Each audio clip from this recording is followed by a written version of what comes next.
नमस्कार विद्यार्थी मित्रमैत्रिणींनो, स्वागत आहे सर्वांचे आपले यूट्यूब चॅनल टार्गेट स्पर्धा परीक्षा। आजच्या व्हिडिओमध्ये आपण महाराष्ट्र पोलीस भरती 2022 साठी काही सराव प्रश्नांचा अभ्यास करणार आहोत।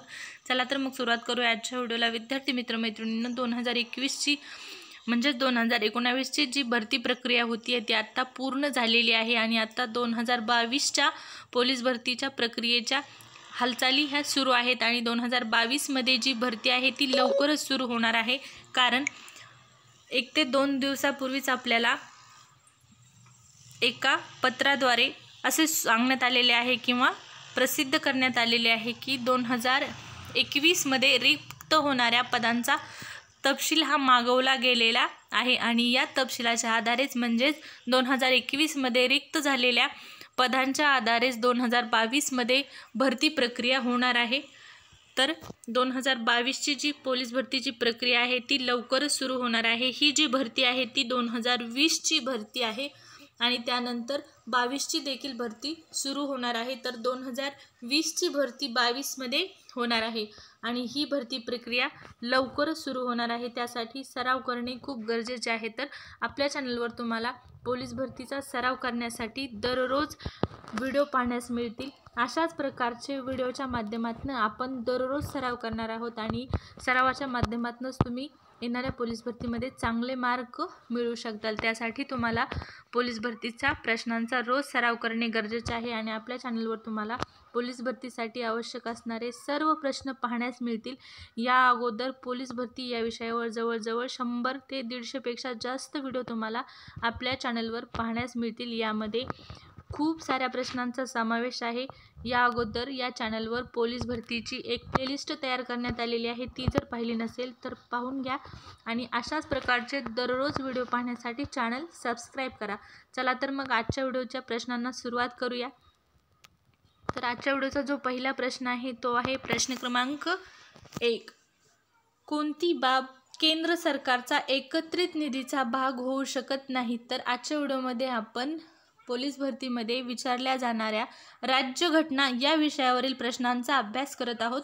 तर प्रश्न क्रमांक 1 आहे, कोणती बाब केंद्र सरकारचा एकत्रित निधीचा भाग होऊ शकत नाही? तर या प्रश्नाचे योग्य उत्तर आहे अग्रिम स्वरूपात मिळणारा निधी हा केंद्र सरकारच्या एकत्रित निधीचा भाग होऊ शकत नाही। पुढचा प्रश्न क्रमांक 8, भारतात किती मान्यता मिळालेले राष्ट्रीय पक्ष अस्तित्वात आहेत? तर 8।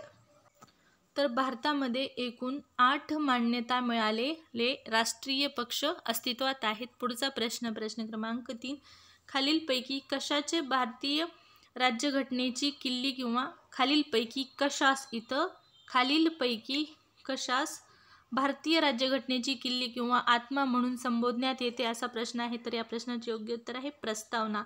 भारतीय राज्यघटनेच्या प्रस्तावनेला भारतीय राज्यघटनेची किल्ली किंवा आत्मा म्हणून संबोधण्यात येते।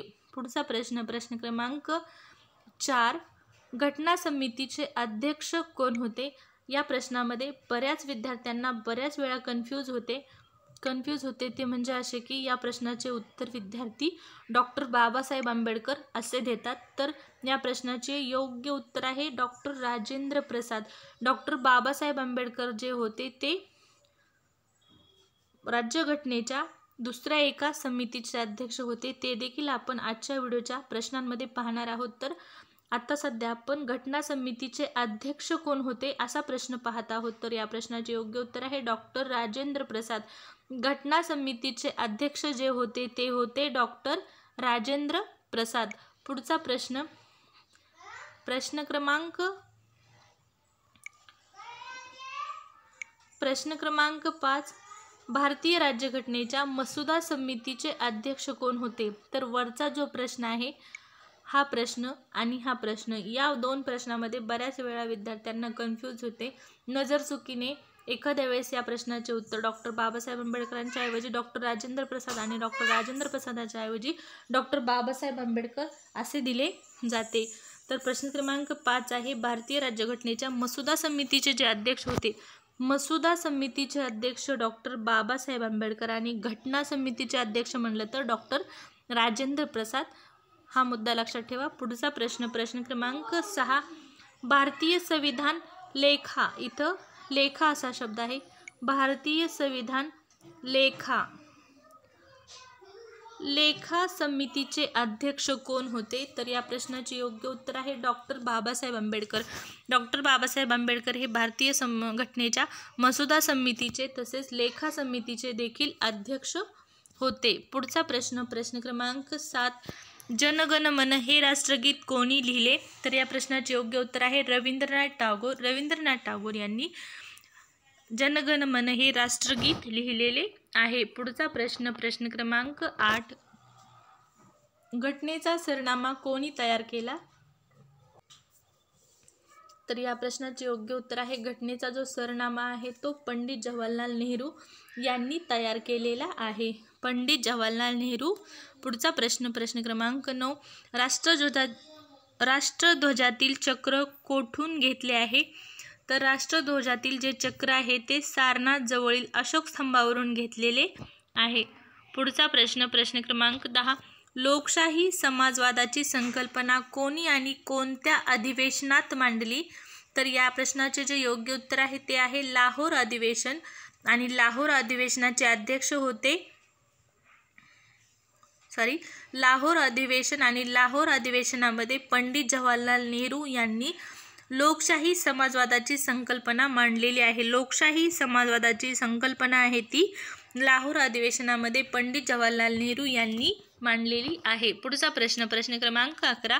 भारताला स्वातंत्र्य मिळाले त्यावेळी नॅशनल कॉन्फरन्सचा नेता कोण होता? तर या प्रश्नाचे जे योग्य उत्तर आहे ते आहे शेख अब्दुल्ला. शेख अब्दुल्ला हे भारताला स्वातंत्र्य मिळाले त्यावेळी नॅशनल कॉन्फरन्सचे नेता होते. पुढचा प्रश्न क्रमांक 12. घटनेतील खालीलपैकी कोणते कलम केंद्र राज्य संबंधाशी निगडीत आहे? तर घटनेतील कोणते कलम केंद्र आणि राज्याशी संबंधित किंवा निगडीत आहे? तर या प्रश्नाचे योग्य उत्तर आहे कलम 263. कलम 263 हे कलम केंद्र आणि राज्याशी संबंधित किंवा केंद्र आणि राज्याच्या संबंधाशी निगडीत असणारे कलम आहे. पुढचा प्रश्न क्रमांक 13. राज्यघटनेतील मूळ कलमे व परिशिष्टे किती? तर भारतीय राज्यघटनेमध्ये एकूण किती कलम आणि किती परिशिष्ट आहेत असा प्रश्न आहे. तर यापूर्वी हा प्रश्न विचारला गेलेला आहे. तर या प्रश्नाचे योग्य उत्तर आहे भारतीय राज्यघटनेमध्ये एकूण 395 कलम आणि एकूण 8 परिशिष्टे आहेत. तर भारतीय राज्यघटनेमध्ये 395 कलम आणि 8 परिशिष्ट आहेत. पुढचा प्रश्न क्रमांक 14. भारतीय राज्यघटनेनुसार शिक्षण हा विषय कोणत्या सूचीमध्ये समाविष्ट आहे? तर या प्रश्नाचे जे योग्य उत्तर आहे ते आहे सामायिक सूची. भारतीय राज्यघटनेनुसार शिक्षण हा विषय सामायिक सूचीमध्ये आहे. कुठला विषय? तर शिक्षण हा विषय सामायिक सूचीमध्ये असणारा विषय आहे. बऱ्याच वेळा भारतीय राज्यघटनेच्या किंवा पोलीस हा विषय कोणत्या सूचीमध्ये आहे असा प्रश्न विचारला जातो. तर या प्रश्नाचे उत्तर कमेंटमध्ये कमेंट करून सांगा. पुढचा प्रश्न आहे प्रश्न क्रमांक 15. केंद्र सरकारच्या आकस्मिकता निधीचा वापर कोणत्या कारणासाठी केला जातो? तर या प्रश्नाचे जे योग्य उत्तर आहे ते आहे अकल्पित खर्च भागविण्यासाठी. केंद्र सरकारच्या आकस्मिकता निधीचा वापर हा अकल्पित खर्च भागवण्यासाठी केला जातो. पुढचा प्रश्न क्रमांक 16. एखादे अर्थविधेयक आहे किंवा नाही? एखादे विधेयक अर्थविधेयक आहे किंवा नाही हे कोण ठरवतो? तर या प्रश्नाचे योग्य उत्तर आहे लोकसभा सभापती. एखादे विधेयक अर्थविधेयक आहे किंवा नाही हे लोकसभा सभापती ठरवतात. पुढचा प्रश्न क्रमांक 17. 1992 साली नियोजन आयोगाचे उपाध्यक्ष कोण होते? तर या प्रश्नाचे योग्य उत्तर आहे प्रणव मुखर्जी. प्रणव मुखर्जी हे 1992 साली नियोजन आयोगाचे उपाध्यक्ष होते. पुढचा प्रश्न क्रमांक 18. आर्थिक बिल की साधारण बिल या वादाच्या वेळी या वादाचा निकाल कोण देतात? कोणता वाद? तर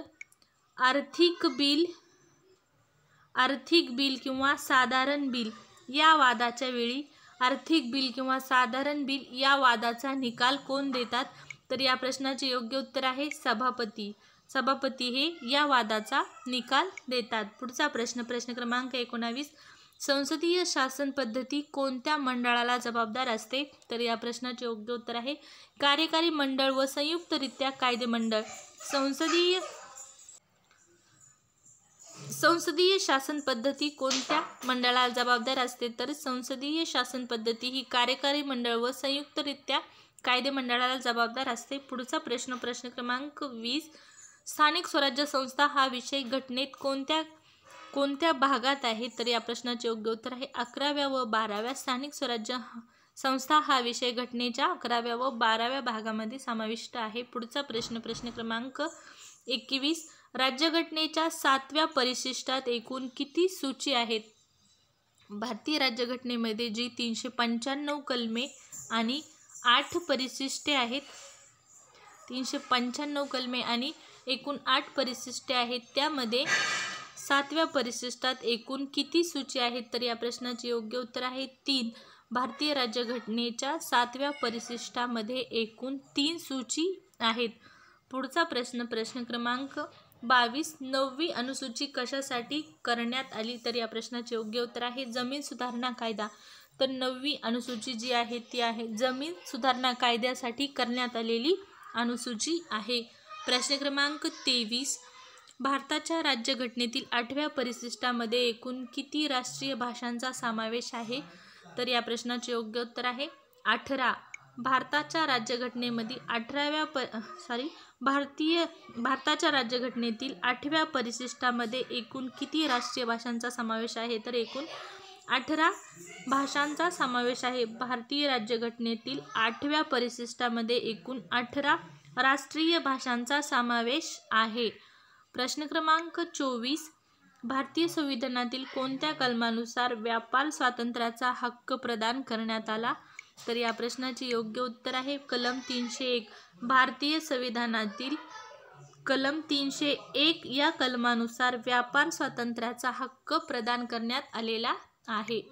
व्हिडिओचा शेवटचा प्रश्न क्रमांक 25. मार्गदर्शक तत्वांचा समावेश घटनेच्या खालीलपैकी कोणत्या भागात करण्यात आलेला आहे? प्रश्न क्रमांक 25 आहे मार्गदर्शक तत्वाचा समावेश घटनेच्या खालीलपैकी कोणत्या भागात करण्यात आलेला आहे? तर या प्रश्नाचे योग्य उत्तर